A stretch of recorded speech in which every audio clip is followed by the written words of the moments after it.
My name is Shaun Christian. I'm a current third-year pharmacy student at Idaho State University in the College of Pharmacy.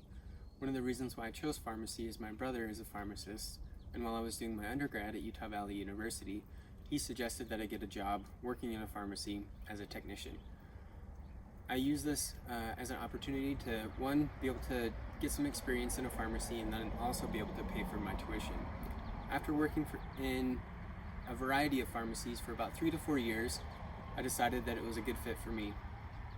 I looked into a wide variety of schools across the nation, mostly on the West Coast, and my friend suggested that I should come and do a campus tour at ISU.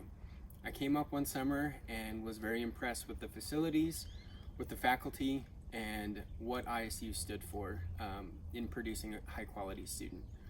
Also, fun fact about me is I love barbecue. I recently got a smoker a couple years back, and if you follow me on Friday, I'll do a recipe.